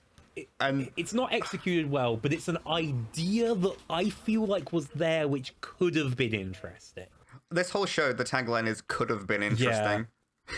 Oh, truly. Because like that's on the subject of vampire shows. That's kind of what they do with Dracula in Castlevania. Different angle of it, obviously, because he's self-destructing because he's depressed over the loss of his wife, and he's like, no, I'm just gonna burn it all down. Everyone dies. That's it. Spoilers for Castlevania Season 2. Great show. We could have watched Castlevania. We could have watched Castlevania. We could have watched Castlevania. But it's like such an interesting direction to take these kinds of characters, and they toy with it in Vampire Night, and they never take it anywhere. Anyway, sorry for yapping about that for a while, but it's. I remember when I watched the show. I remember it being Yuki, when she becomes a vampire, does just become a gender-bent Kaname. You know. Oh, she does. Dead-eyed, emotionless, flat. There's some scenes early on where they look really similar as well. And that was before I knew they were related. I was like, they look really similar. Vampires attack the school. Their Rito is reawakened because Kaname decides that it's a good idea to heal Rito You know, the guy who killed his parents. Yeah, like, why? He's already mostly there. He's conscious every now and then. Why heal him if you can't physically kill him because he revived you or something, or some sort of vampire bullshit? Get someone else to do it. Like that. Ichiru's right there. Well, that's the point of Zero, right? That's why he's been grooming Zero into be a murderer. That's the whole point of Zero in the show from Kaname's perspective. He has created Zero so that he can kill Rido eventually. And that's what happens. Just get him to do that while Rido's still a fucking, like, asleep corpse in a coffin. Right? I guess it saves Shiki technically because, like, at current Shiki is being body jacked. I think we've been over this. Yes, it was to save Shiki, I think. No, that is it. Oh my god, I just realized this anime is vampire mind jack. Literally everyone is stupid, nothing makes sense. Things just happen, and then they just mention concepts and then never bring them up again despite the fact they've been happening the entire time. There's a plot point that's never resolved in the show, but they so the vampire hunters are only supposed to hunt level E's once they've turned, but they hunted Shizuka, I've already forgotten her name. They hunted Shizuka's partner before he turned. And that was a big plot point, like who made that decision. And they never elaborate on it. But if it was Zero... They do. They say that Rito is the one who gave the order. Yeah. Oh, okay. It's just that so much just happens without any actual weight to it. It's just everything is given such intense weight that nothing has any weight. So you often forget things that happened in the anime itself. Yeah, I was going to put forward a theory that it was Kaname's doing, but if it's Rito, that's even worse because it's just, oh, bad guy did bad things, I guess. I want to rewind real quick to when Kaname forces Yuki to date him. Because, oh, fuck's her name, Ruka. When she learned that, locked herself in her room and hadn't come out for probably a couple days. And then when Kaname was told this, he said, that's fine, leave her there. Yeah, because he sucks. And they follow him. Like, a big plot point at the end is they're following him because they like him as a person, not because he's a vampire lord. And why? They're literally like, he's actually really nice. And No, he's he's not. like, I didn't expect them to give themselves so much to me. The show, he has taken advantage of everyone in this show, and then the ending turns around and says, no, we were just following him because he was nice and we wanted to. Completely absolving of all the shit that he did. He literally calls them pawns to their face. And they're like, that's fine. But also, before that, there's a narration where he says, I saw these guys as pawns. They did what I wanted them to, but they surprised me because they had compassion and they acted, in ways that I didn't think they would. They're people. He saw them as objects. He's terrible. Yeah. He's terrible. Honestly, I haven't seen a lot of Kamen Rider, but in Shin Kamen Rider, there's that storyline with like the Wasp, where there's like those people that gave their life force to her, and then it turns out some of the people willingly gave their life force to her, even though knowing they would die just because they believed in what she truly believed in. That had more weight than this entire 26-episode show. No, you will not get me to watch Kamen Rider. I just wanted to bring up the comparison. Another interesting point that is entirely glossed over in the show is that the Hunter Association has been breeding level E's. Yeah.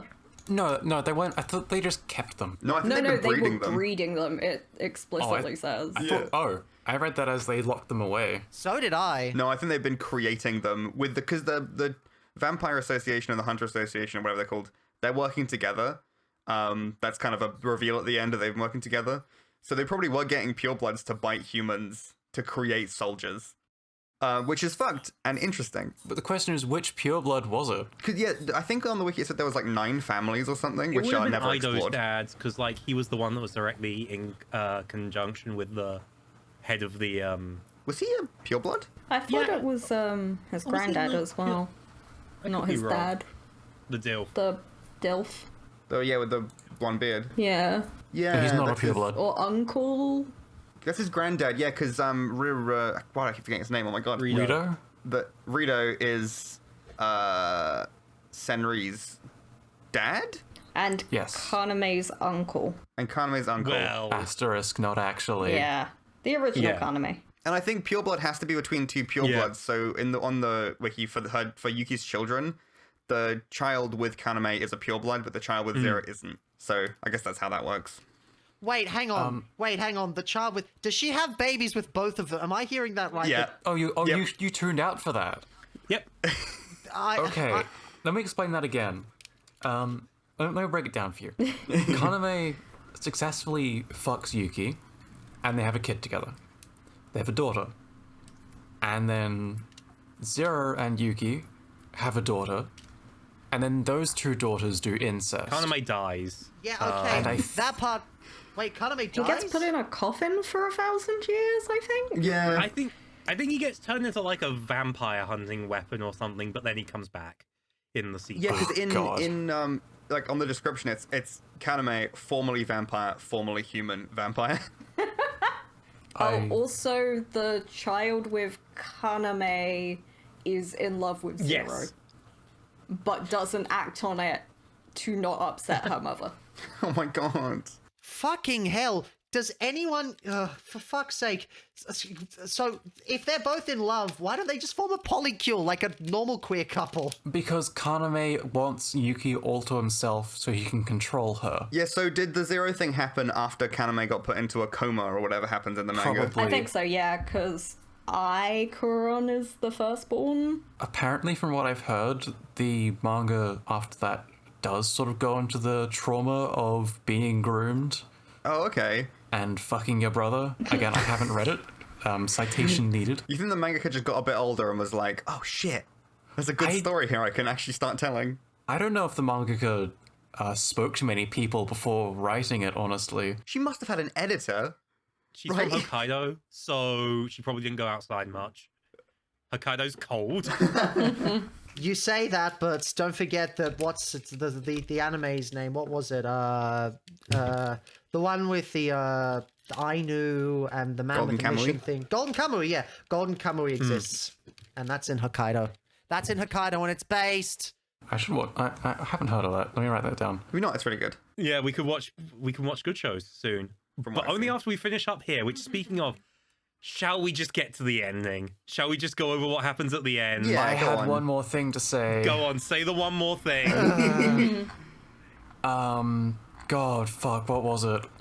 I had my thought when I lost it. It's the trauma about fucking your brother. This show eats a lot. It takes a lot. It takes trauma. It goes halfway between being a subversion but playing it straight. It romanticizes, but it also tries to show the horrors of abuse. It is a disgusting show that tries to not be a disgusting show but then goes back to being a disgusting show, and it doesn't know what it is, and it is incredibly gross in parts. Every time I thought it couldn't get any worse, it surprised me. It disgusted me more. And yet, for whatever reason, right up to the very end, I was enthralled by every fucking minute of it. Part of why the show angers me is because what it did to me. It awakened some carnal instinct within me to keep watching this shit regardless, even when I knew it was fucking terrible and there were moments that mortified me. Even when there are moments that resonated with experiences I've had that I'm like, no, that's fucking disgusting. I kept having to come back to see how this dumpster fire would keep going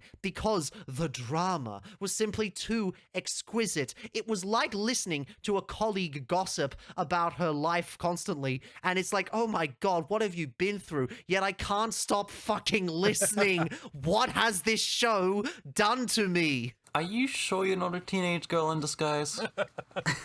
If I take your face off, is it a mask and there's just an anime girl under there? To be fair, teenage girls do love fucked up shit. As I have said, I am perfectly comfortable with my current place on the gender binary. I am not an I got some progesterone here. You want to test that theory? Oh god! Even if I was gonna go on it, I don't want prog. So I got some spironolactone.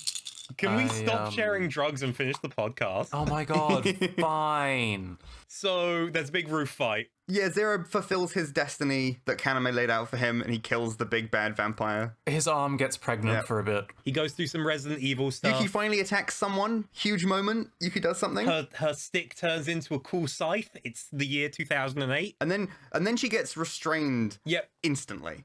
Like, she gets to do one slash and then is immediately captured. Because the show can only have her be a damsel in distress and nothing else. And then she gets free and attacks Zero because he wants her to.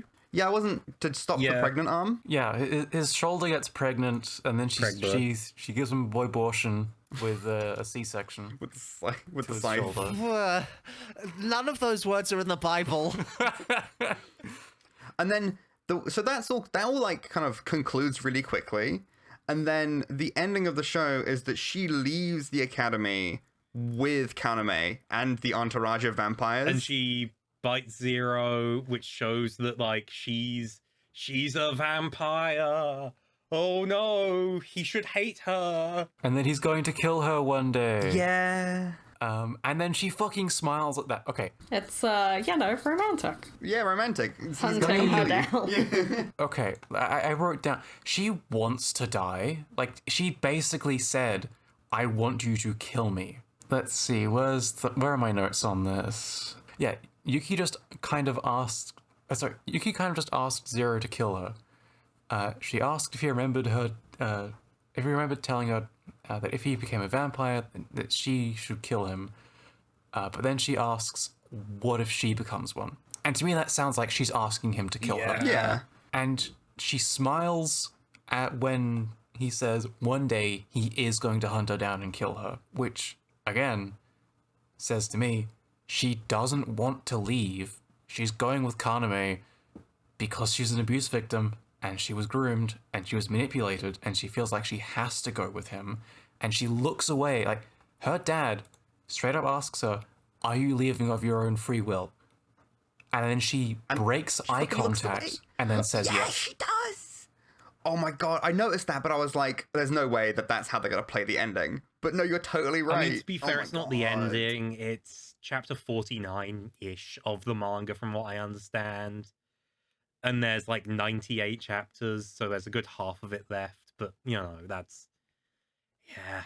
And that was Vampire Night. I can only hope this show butchered the manga's message of abuse is bad, this is what it does to victims, this is how you can spot it, this is what happens when people get out of that situation and then realize what's happened to them. You can buy the manga right now. Viz is selling it. There's a box set. I don't know if I want to give the mangaka money. I could probably walk into Kinokuniya and buy it right now, but I don't want to. I would rather just put this in the back of my mind and never have to think about it ever again, because it makes me think about things that I'd rather not think about, both in terms of trauma and horrible, horrible things, and both in terms of what it did to me. Because... oh, fucking God, why did I feel enthralled by this, even for a single moment? My feelings on the latter half were mostly confusion. Like, I've seen worse things. I wasn't disgusted, really. Obviously, it's gross, but I wasn't like, oh, this is the worst thing I've ever seen. I was just confused, and then towards the ending conclusion, last episode's bored, honestly, because I was just like, come on, go on, get on with it. I think I fell asleep watching an episode. I wrote down when Ichiru died, that he's taking a while to die. And I said, okay, he's finally done it. Ichiru died, by the way. But he hadn't. Yeah. Where was that? Zero drank his blood and became whole. That was consensual. Yeah. But only after incest. Ichiru failed to kill Ren and was like, Rido, you can suck my blood. You can do it. Rido, god damn it. I do wonder if the death orgy was consensual. It seemed pretty consensual, but it also that was pretty consensual, because they were all his slaves. I don't know if it was. Rido could just seem to spawn guys, right? He was like attracting vampires. He was a pureblood too, so he could mind control them. So Yeah, like it was definitely because he would like just walk around like biting and killing guys. Like I'm pretty sure they found him by like following the corpses at one point. Oh yeah, because on the hill, he's on the roof. He's sitting on a pile of corpses. Yeah. Huge missed opportunity for when Zero finally fought him, which was to have death metal with lyrics that were screamed so violently that the vocalist would have spat out blood. I think that would have been really cool. Yeah. But no, with Ichiru's death, I wrote down... God, he's taking a while to die, isn't he? And then, finally, took him long enough. And then, he's not dead yet. And then Zero eats him, Yum yum yum yum yum yum yum. thus removing the curse. I guess, making him really strong and cool and epic. But when he was ascending the stairs from the cuck basement, his shadow looked like a monster's mouth, which I think was nice. That was cool. There's also a cool bit where like he's More got of two that. lamps next to him, so it looks like he has black wings. Yeah. Yeah. I swear that's the same like basement though, and I swear those lamps weren't there the first time. So like, who's like in charge of interior decoration of the headmaster. basement? The headmaster, yeah. This could do with a little Je ne sais quoi. pizzazz. Yeah. Well, the thing about this anime is that it cuts me from doing better things with my time. I'm so sorry. But I don't know if it's just me, but I feel like there was some romantic subtext between the headmaster and the vampire hunter guy. I love Toga so much. He is the best character. I think you're superimposing yaoi where it isn't. I think you're I don't know. superimposing No, it's definitely better relationships where there aren't any. I think you're superimposing gay where this show is painfully cishet. It really isn't. No, yeah, Hanabusa was in love with Yeah. Kaname for sure. Yeah, Yep, like that's and- textual. And look, what's her name? Yuki's roommate with the orange hair. I wrote down, Yes. Yuri. They're definitely gay. I was like, if they just got together, that would have a much healthier relationship. I would love that. I have an incredibly controversial opinion. I Yeah. think the best episode of the show is episode 20. Because stuff Like, happens. 'cause stuff happens. Because stuff happens. It's like what's happening is, oh my god, why are they doing this? But it was single-handedly for me like the most compelling episode because a lot fucking happened, and it felt like, oh my god, we're getting somewhere. And then, frankly, the rest of the series was kind of boring after that point. Yeah. Like, even after the big twist, it just got boring. Episode 20 broke me. I had to take a several day break from it after that, which is why I only finished it today. This also... Oh, what was I going to say? This story filled me with a bunch of rage and frustration. I was bored at the beginning, but then I was actively full of hate a little bit after that. Yeah. Hate towards one man. I think This show made me racist. the So vampires. vampires, yes. I was waiting for Against you to say that. vampires. Yeah, I was waiting for you to bring that up. Because you've been saying that all week, and I'm like, yeah. Like, to me, Kaname, he sucks. He's horrible. But Yuki being stupid made me more frustrated. Because I was like, please do something. Anything intelligent. But she just doesn't the whole show. And you can read that being Kaname's control, but I do think it's just poor writing. Yeah. Like, anyone in this show at any point could have not been terrible. But genuinely, every single character, except maybe Idol, I Hanabusa. guess. He's good. Ido is Hanabusa. Hanabusa, What? yeah. Ido's his first name. I did not know that. Okay. I thought Hanabusa was his first name and Ida was his maybe. last name. I have Either not way. understood I that don't at know. all. His name is Ido I didn't know that was the Hanabusa. same character. Oh my god. Because he behaves so differently in season 2. Yeah, he stands out of the way. He does what he can with the situations he's got. He tries to stand out of the way and says, "Look, I can't do this anymore." He does his damnedest, and He becomes... yeah, It's just He becomes a much better character once he learns that, like, when he sees Kaname kill Shizuka. Yes. That's when he becomes a much better person. Because before that, again, he was predatory. All vampires in this show, with the exception of like 2 or 3, are predatory or are okay with watching people be predatory and being bystanders in that. Which, he did that. He's the one who grabbed Yuki's arm and teased her about drinking her blood that apparently was delicious. And his boyfriend, his tall, skinny, orange-haired boyfriend guy... Just watched. Just stood there and watched. Yeah. They've actually, the vampires in the night school, in season 1, they all sucked. And in season 2, they get characterization, and it almost feels like the mangaka was like, shit, these guys need to be characters and not just lackeys. But they're lackeys so much. I wrote down that Kaname just sits on his hands or jerks off or something, gets them to do everything. Yeah, he's a lazy rich bastard, and like, just because you're rich and powerful doesn't mean you have to be a fucking prick. One of my best friends is reasonably well off from a reasonably good family and still treats everyone really fucking respectful, and is one of the few people who stood by me when I actually came out, and a lot of my friends said, nah, fuck you, we're cutting you off. So, Vampire Night. I don't know how it ends. Never again. We just gonna end it like that? Abysmal dog shit. Abysmal dog shit. No, I'm just gonna... No, it's not the more dog shit. The way I would like to end this, if you'll allow me, is...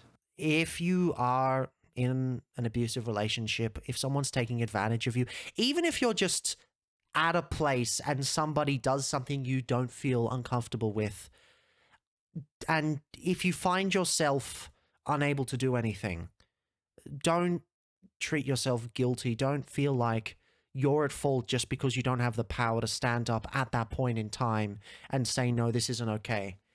Just because you can't do it in the moment doesn't mean you never will. Treat yourself kindly and get yourself into a safe position as soon as you're able to. Not everyone can in the moment, but just work towards it. You got people looking out for you. You got people who are, who will help you there. No one is alone in the fight against abuse, and you deserve a proper relationship that'll treat you like a person. Just don't be cruel to yourself just because you're in that situation. And also don't watch Vampire Night. And also don't watch Vampire Night. Or do.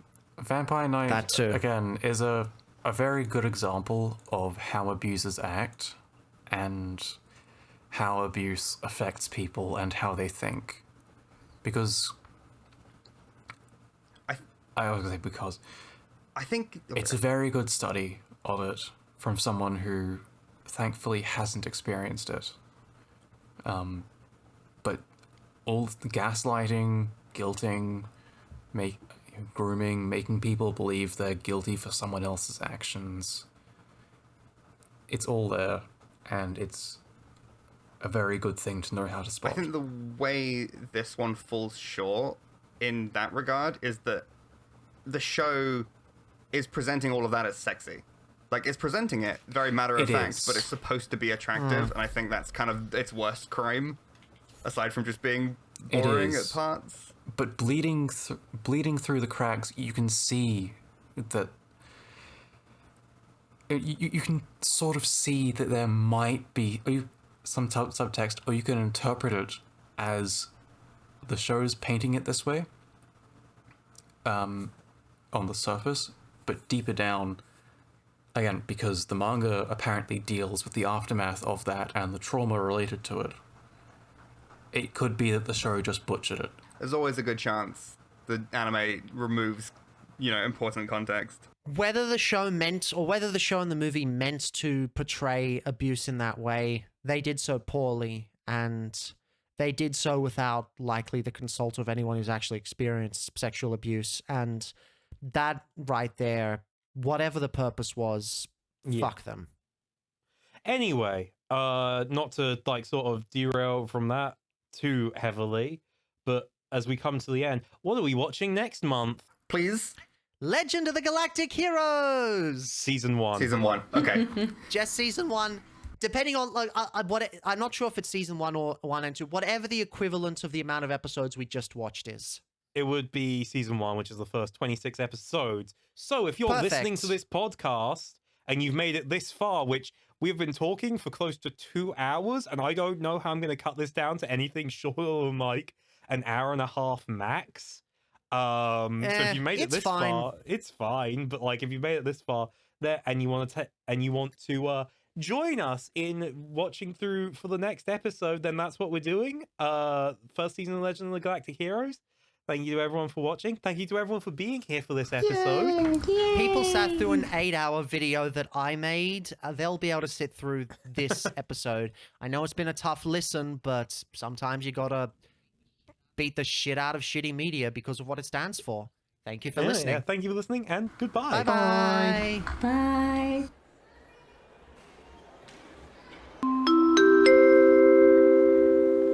Bubble Burst Rental has now closed. We hope you enjoy your stay. Thank you to our staff members MerriKiwi and DrLockdown.